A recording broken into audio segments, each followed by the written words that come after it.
You guys never got to see the drama that was my front and back window install on my vintage camper. I replaced the windows entirely, new windows, new gaskets, and came across, I guess I would say, a pretty significant bump in the road and came up with a solution for it. So without further ado, let's call this the lost episode, windows. Back to sunglasses wearing Ellie of the past.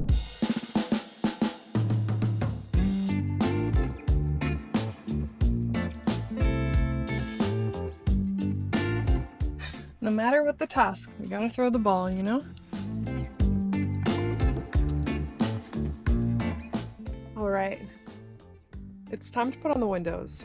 Now, on one hand, this could go really well because I've seen it go well for some people. But on the other and more probable hand, this is gonna be challenging. These front and back windows are very finicky to get in, according to other YouTubers. Except for this one guy who just like snapped his fingers and it was in. So let's see if I'm one of the lucky ones. So I purchased this gasket material online from a camper supply, which is catered to fiberglass campers like mine with really thin bodies. So it is good for Bolers, Trilliums, Scamps, and all of the other little offshoots, apparently. I think it is, I don't see why not. And yeah, it's really cool because there's an area for it to slide into the body, and then an area for the glass, and then it locks like this. Can you see this? There you go. And it cost a pretty penny, so I really hope it's good. So I am debating whether or not I should just cut this in half or put it on and then cut some off. Now, this is something I've looked up enough that I feel like I can explain as a tutorial. My midline is right here, which is about right here. And I am purposefully putting it to the left of the midline. And the reason for that is by the time I get this all around, I'm going to cut it a little bit to the right of the midline.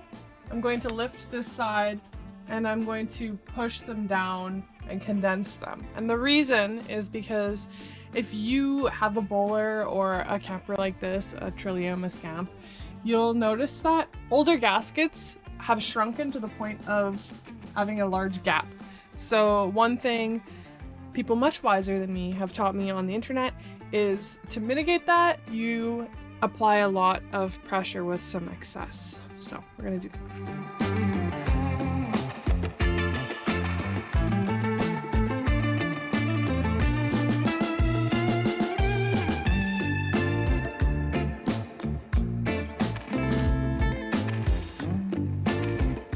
And just as I explained, I will be cutting a little bit into this direction so that we've got that pressure.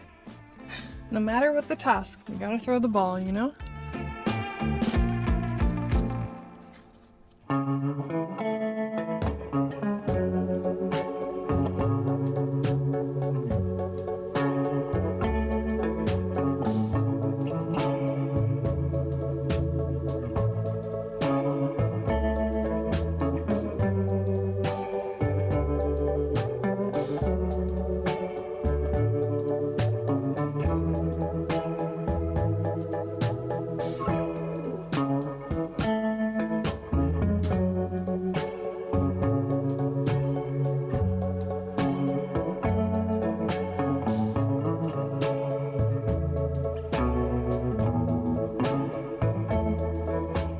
Oh no. Oh no, it's buckling. Okay, that's good. I'm like, I should not be able to pull that apart. Actually, I still feel like I f***ed up a little.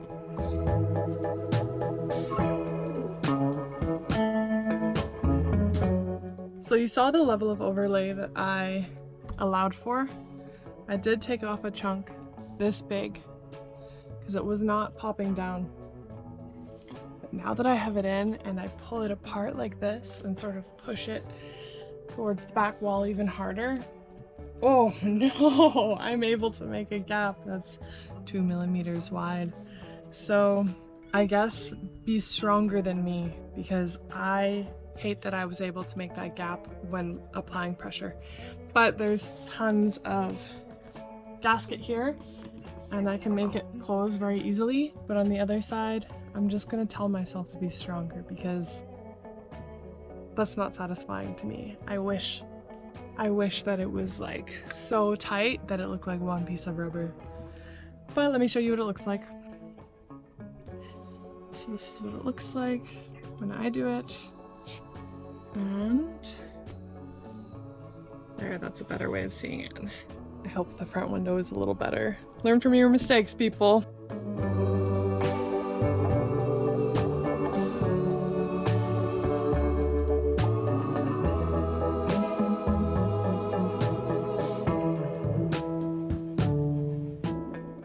The glass place did not cut it right. There's a huge gap, and this is not gonna work.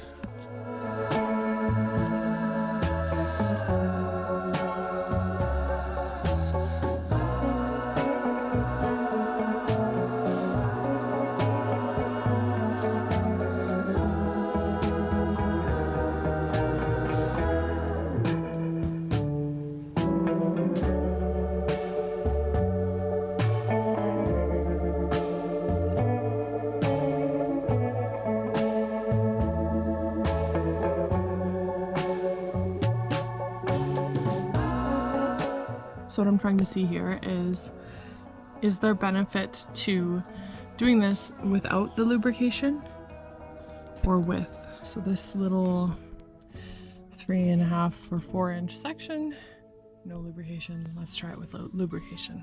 Can we pull this down? Like, what do we do?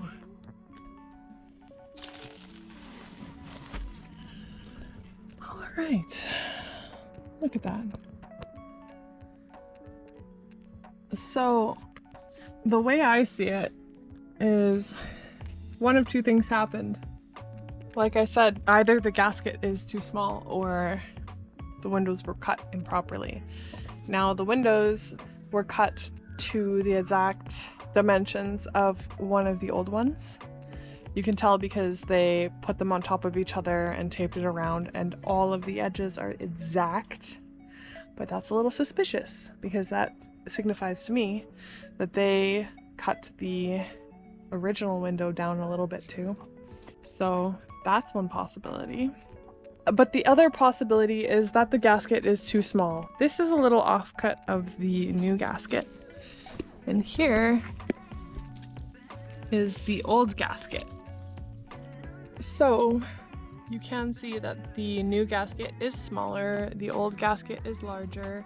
So this little area is where the window goes, and as you can see, it is a lot more shallow on the new gasket than it is on the old gasket. So I think there was a large area of forgiveness on the older gasket, whereas the newer gasket needs to be a lot more precise with the window cutting. So is it the gasket? Is it the cutting of the window? Is it a little bit of both? I'm not sure. But what am I supposed to do now that the windows do not fit properly? What am I supposed to do? I have to travel home like this for sure. I suppose maybe I'll put in some caulking. I don't know what to do. I'm so upset. Okay, so as you know, I found the solution to my problem with Sikaflex Marine and some arts and crafts. I will insert that footage in a sec, but I just want to say that I could have mitigated this problem entirely by paying attention to two things. First of all, emphasizing to the glass company that they should not cut off even a hair more than the original dimensions of the original window.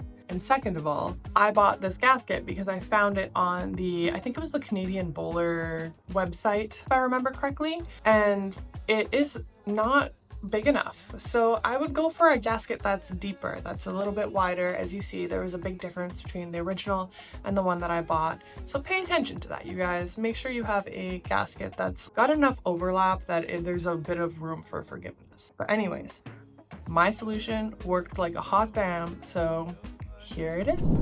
Literally just squeezing it into all the cracks with a tiny dental syringe to make sure it was super sealed around the edges.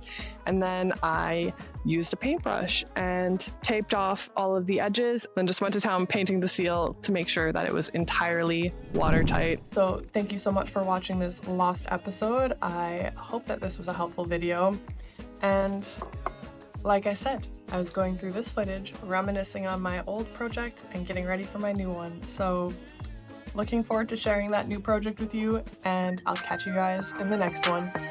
Bye!